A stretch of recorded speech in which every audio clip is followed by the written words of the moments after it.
In the old days, the great example always was free dinner, learn about XYZ Securities, posted at a Holiday Inn. Did Goldman give away free dinners? I don't think so, but certainly in today's world, with the advent, obviously, of the internet and the media, social media, the issue of general solicitation really is a very difficult one. And last year we did about 10 million, and this year we're planning on doing over 100 million. Wow, $100 million in year 3? It'll be year 3. Year 3, wow. Well, congratulations. That's, that's obviously incredibly impressive. You know, Neil, one of the things when I heard that the company is from Boulder, I'm like, I can't believe there's another successful company in tiny Boulder, Colorado with, Brad Feld and Foundry and Seth Levine and, other companies. What's it like? I mean, it must be amazing to work in that little place with all of these successful companies. I got to tell you, it was a pleasure for me. You were one of the first guys that I had a meeting with, that I marketed to, talking about my Facebook thesis. And it was like I was preaching to the choir. Hey Mitchell, thanks a lot for joining us here today, being our first guest in our pilot show. Thank you, Lou, my pleasure. So can you give everybody a little bit of background on yourself, your firm, Sure. your clients? Sure, my pleasure. My name is Mitchell Littman. I'm a lawyer, been practicing for 27 years, 20 in my own shop, Littman Krooks. We're a boutique law firm based here in New York City. We specialize in corporate securities matters. We represent public companies, private companies, investment banking firms, broker-dealers, with a niche practice in the secondary market. Okay, great. Now obviously we're all here because the market for these secondary shares has really just exploded over the last 6-12 months. You've been in this market for a long time. Can you talk about kind of how the market started and how it's evolved over the last few years? Absolutely. I think to understand the market today, it's probably important to go back about 10 years ago. Following the dot-com implosion, what happened was you have a lot of investors that become leery of the IPO process. A lot of the smaller broker-dealers and investment banking firms that were taking out technology firms, frankly, did not survive. And of course, the SEC put out Sarbanes-Oxley, or otherwise known as SOX. The cost of becoming a public company became very prohibitive and very expensive. And as a result of which, it was very difficult, particularly for small technology companies, to conduct an initial public offering. In the last several years, you have a lot of technology companies that have been growing. They're all trying to find the same engineers and software guys, and how do I reward them? If I give them equity, there's no liquidity here.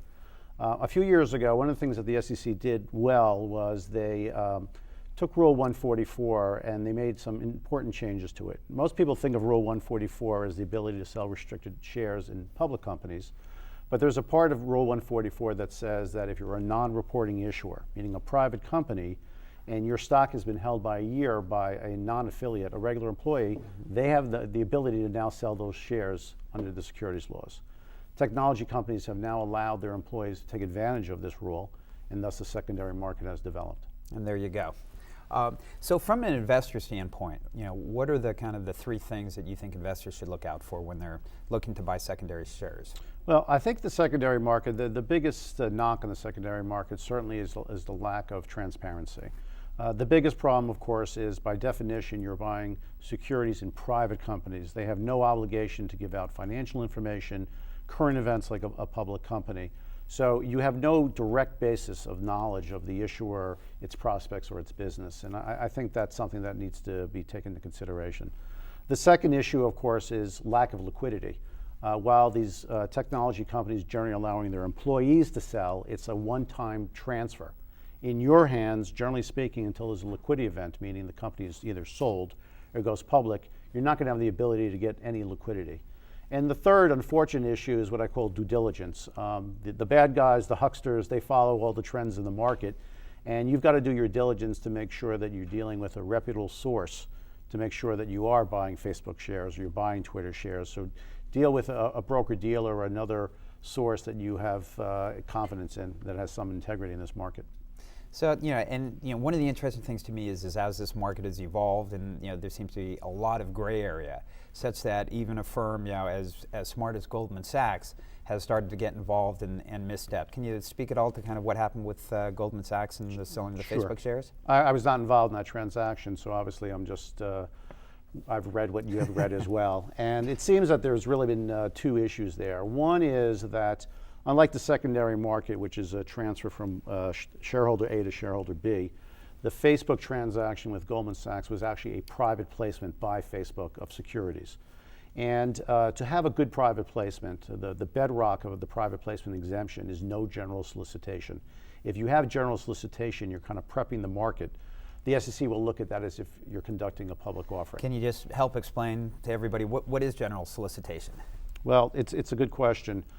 General solicitation is a manner in which you are going out and finding investors through means of publicity. In theory, you're supposed to have what is known as a pre-existing substantive relationship with your client in order to invest in securities. So if you're going out and you're using general means of attracting those investors, that's deemed a general solicitation. Now, in the old days, the great example always was free dinner, learn about XYZ securities, posted at a Holiday Inn. Did Goldman give away free dinners? I don't think so, but certainly in today's world, with the advent, obviously, of the internet and the media, social media, the issue of general solicitation really is a very difficult one. From what I read, it seemed that Goldman did everything right. They made their clients sign confidentiality agreements, and as I understand it, they actually hand-delivered the offering materials to the investors. Needless to say, the information leaked out to the press, and there was just so much publicity about it that they felt this was not a fight they wanted to have with the SEC. And there you go. So, so much gray area, things moving so fast here. As you look out into 2011, 2012, you look out, what do you think is going to, are the rules going to change at all to kind of accommodate how the market has changed? What do you see for the future of the market? Well, I think there's a few things that are certainly on the table. One other aspect of the Goldman transaction, of course, was the use of the special purpose entity to buy securities in the issuer. Now, I think SPEs and SPVs, or whatever acronyms you like, has unfortunately taken on a bad tenor as a result of Enron. But basically what these are partnerships that are formed for the purposes of investing in these companies. Mm-hmm. By rule, the SEC has announced that if you have 500 shareholders of record and $10 million of assets, you are required to file periodic reports with the SEC. You are a public company. It's a somewhat arbitrarily picked number, but that is the size where they feel that you are so robust, shareholders are entitled to that information. Generally speaking, the SEC has put out guidance that for purposes of record, any entity, you don't look through it, it's only one shareholder. But I think there's been a fair amount of criticism of that, and that is something that the SEC will take a look at to make sure that issuers in particular are not looking to circumvent the rule.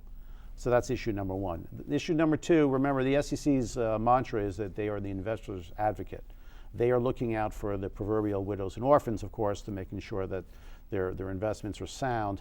And I think that the lack of transparency is something that affects the regulators and is something they're going to take a look at. And finally, the general solicitation issue. This one, frankly, to me, is one that goes even to a matter of public policy. If you look at Facebook, as you mentioned earlier, we now have a situation where the SEC shut that down in the U.S. Foreign investors are investing in probably the most important company in the last 10 years. From a public policy point of view, that's something that I think we all need to think about. Oh, wow, all interesting stuff. Thanks again for coming here, being our first guest. Absolutely. And we look forward to having you back for the 100th show. My pleasure. Thank you very much. Thanks a lot, Mitch. Hi, our second guest is Niel Robertson, the CEO of Trada. Part of the reason for doing this show is our belief that we're in the kind of most transformational period, certainly of my lifetime in terms of the technology and how things are changing. And so, it's a pleasure for me to have the CEO of a company that I think is doing a lot of cool things, and a company that not a lot of people in the audience know. So it would be great if you could first start off, tell us a little bit about your history, and then tell us a little about Trada. Sure. So I've been building venture-backed startup companies for 12 years now. Trada is my third company. The first one was a grand success. The second was a massive crater. And we're trying on the third round to beat the first. So what was the first one that was a success? So putting it in the context of time, in 1998 when the internet was starting, everybody was getting onto the web through AOL with modems. It was very slow.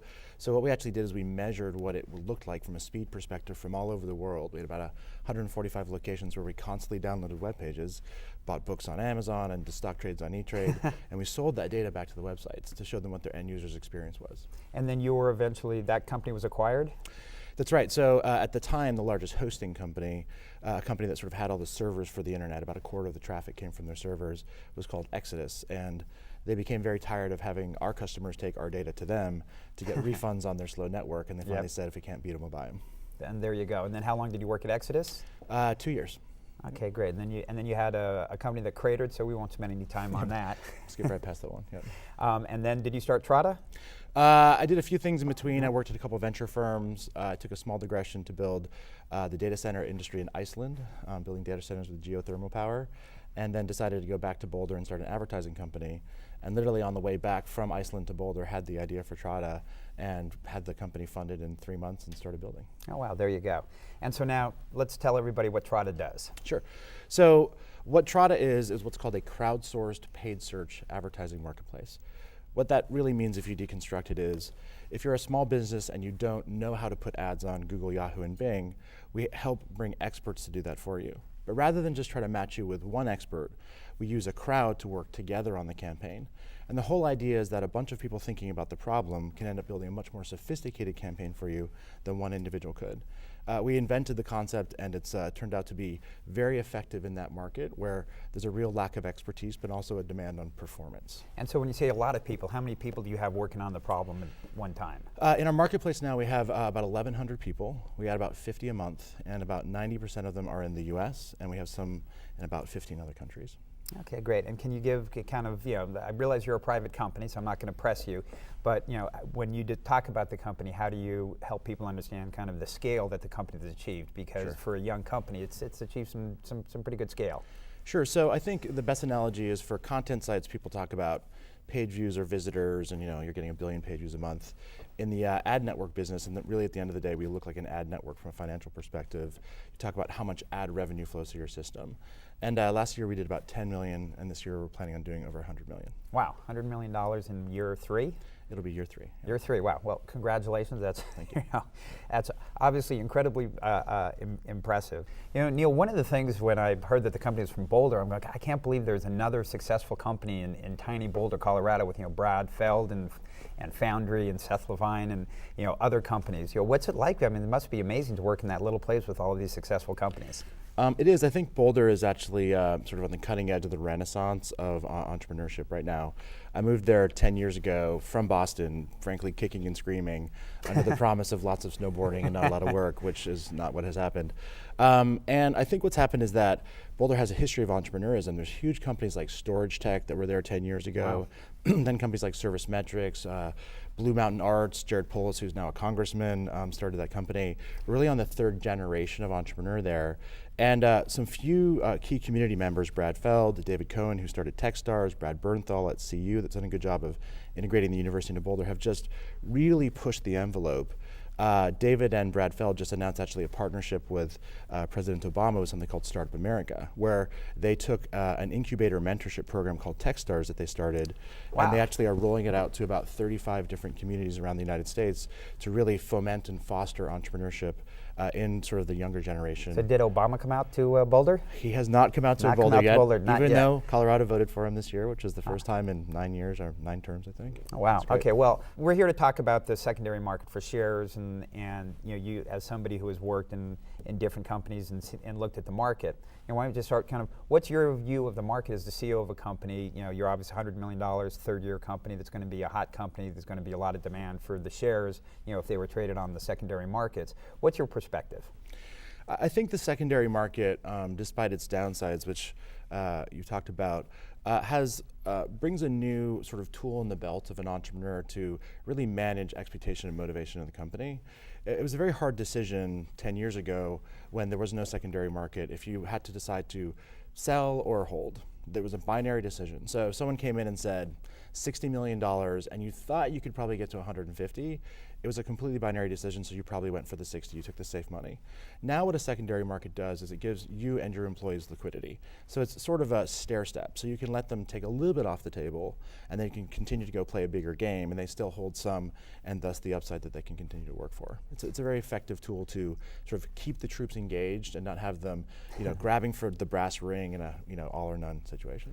And so where are you kind of in the process of thinking about monetizing some shares and enabling that? Sure. We've actually we built Trada incredibly frugally. So we've got hundreds of customers. Google Ventures recently invested in us. We've been very successful. Which is actually something really important, right? Because not to my knowledge, Google has never invested in a search-related company. That's right. So Google Ventures, which is a little bit different than Google Corporate, mind you, It is the first investment they've ever made in a paid search company, which is their core business. About 90% of the revenue comes from that. And I remember announcing that to the press, and the big debate was which question we were going to get. Sort of, are they colluding with you, or when are they going to buy you? So well, first, how many press was there? Well, we had an incredible run with that announcement, of course, because of this fact. So we were picked up by the Times and Business Week, and it was a huge launching point for the business. The business accelerated dramatically after that. And so now, as you're thinking about going down this, going down the path in the secondary market and monetizing your shares, how do you think of valuation? How do you, how are you going to go about valuing the company and the shares? Well, it's interesting. One of the downsides of a secondary market is that it actually creates a public valuation. So, you can read on the news today that Twitter's valued at 8 or 9 billion. You can go look on the secondary market to see what Facebook is valued at. You don't have as much control over the public perception of valuation. It's great if you're Facebook and it keeps going up, but if something goes wrong and that doesn't happen, you can't control it anymore. As a private company, especially at the sort of head of the pack, if you will, you get nonlinear valuations. So the leader gets something disproportionate to the second and the third. What you really want to do is control that disproportionality to your advantage to create the highest valuation possible. So when you raise a slug of money, you give away as little of the company as you can. So the irony is you want to keep that sort of ability to do that yourself until you get a high enough valuation that you can then go get liquidity in the secondary market. So the goal after this, we'll do probably around in the third quarter of this year, will be to do it at an internally priced valuation and then probably sell some shares and create that secondary market. Okay, and what would be the suggestions you have? Because I think you're going to have a lot of people who are going to be watching this who are interested in buying and selling shares. But my guess is you're also going to have some entrepreneurs out there who are thinking about starting companies and are going to look at you and say, "Oh my God, this guy built a company that went up to $100 million in 3 years." Any advice you'd have for folks who are out there thinking about starting companies, have ideas, and what kind of advice would you give them? I think all the traditional ones are the same. Build a great team, get product market fit very quickly. One of the things that I'm fascinated though is that businesses these days grow very exponentially. So you've got your Groupons and Zyngas and Facebooks, and the kinds of people that make those businesses hum are very different than 10 years ago. So the most important people in those businesses are actually the HR manager, the facilities manager, and the COO, the people that actually operationally scale the business. I've been building businesses for 12 years, and I've never hired one of them before, and now it's the most critical position in my company. That's right. I think I've heard Marc Benioff what did Marc Benioff say about that? There's a story about him? Yeah, I love this. In the book that he wrote called Behind the Cloud, Larry Ellison told him when he left he could hire only 3 people, and that was it from Oracle. And I was fascinated to find out that one of the 3 people he hired was his VP of HR. At the time when I read the book, I didn't understand that. Now that I'm in the tornado growing, I completely understand how forward-looking he was to do that. That's right. And Marc Benioff, and one of the reasons I bring him up is because he's the CEO of Salesforce.com, just an immensely a great company. I've used it at a couple different companies I've had, and now they're one of the leaders in enterprise social networking with Chatter. And he was really the first large public figure that I was aware of who was out there screaming from the mountaintops that Facebook was going to take over the world. So have tremendous respect for him and tremendous respect for you, Neil. Thanks a lot for coming on the show. Thank you so much. Appreciate Pleasure. It. Hey, Marc, it's great to have you on the show. Thanks for joining us. Lou, thanks for having me. And so you've got a great background. I know a little bit about your background. Why don't you tell us about your background and your current fund? Oh, sure. I've been in the business for 16 years, actually 17 years now, and I started the business of investing in technology companies, but in particular emerging technology companies. So we've always been focused on the real growth within the space, and in 2005 I started Open Field Capital, and we've done very well since. Yeah, well, that's terrific. I got to say, I came back to the street, so I was on the street, as you know, for 10 years, and or during the 90s. Took 10 years off, and came back, and I got to tell you, it was a pleasure for me. You were one of the first guys that I had a meeting with, that I marketed to, talking about my Facebook thesis, and it was like I was preaching to the choir. You were kind of already aware of what was going on and how exciting the time of period. How do you, when you think about this time that we're in right now, and all the kind of change that's going on with smartphones and social media, how do you put that into context? Well, I think back to the 90s, and where you had a confluence of technologies that came together to really make the stocks do a great run through the second half of the 90s. So you had the PC, you had networking, and the database, and they all came together, kind of gelled around Windows 95 and the emergence of Ethernet switching. From before it was shared token ring and shared Ethernet. And that's what really led to within the big, large tech adoption in the second half of the 90s. Now you have... And then the internet. Then the internet came Yes. with eBay and Yahoo and others, which was kind of was the kicker. But now you have these platform phones, which is very unique. This is not your BlackBerry. Your BlackBerry was really a fixed function phone. And now you have the iPhone and the Android phones, which are computer platforms. They have the applications increase the functionality, that attracts more users and more developers, and you get that flywheel. And we're in the very early stages of that. We're in... So when you hear that we're in the early stages of it, because that's one thing that what I'm hearing again and again and again on television, in the press, is that we're in a bubble. Yeah. What are your thoughts? Are we in a bubble, you think, or...? Well, you know, some of the Facebook numbers are in the paper today, and we're seeing that I think their first 9 months of revenue exceeded Baidu's revenues for all 2010. And so they're growing faster than Baidu, and Baidu is worth about $44 billion. So if you can get Goldman stock at $50 billion, you've done pretty well for yourself. And have you invested, what have you invested in so far? I've invested in both Facebook and LinkedIn. And I'm trying to get Twitter and some others, but it's getting harder. And when you look at these companies, obviously we had a lack of transparency in these companies sometimes. I mean, how do you even start to do valuation on these companies? Well, you know, you rely on what's in the press, and you get pieces of information on revenues, and you have to look at a lot of other things, such as data from Alexa, on traffic growth, on user engagement, and you have to, you're really kind of flying by the seat of your pants. I mean, everything in my career has said, don't invest like this. I mean, when I invest in private companies, I talk to management, I talk to customers, which you can do. You can talk to some customers, and thanks to you, I've heard people talk on, I've heard Phil from Efficient Frontier and others talk about using Facebook, which has actually been very helpful in helping me get there. So, you know, smart analysts like you have helped, but I don't have financials. I don't have interviews with management. And I don't have a cap table. I have no documentation from the company. But in spite of all that, because I think we are at such a unique time in history, and having seen cycles like this before, this to me looks to be like the largest cycle in technology, and I had to make a judgment call. Do I let my judgment that this is going to be the best cycle I've seen dominate my reservations that I don't have what I usually would have in a standard private transaction? And have you gotten back, because obviously you have a fund, so you have investors in your fund, and obviously they're aware of what you're doing. Have you gotten any pushback from the investors in your fund? You're saying, Mark, you know, my God, the valuations, the lack of, is there a concern there? Well, we're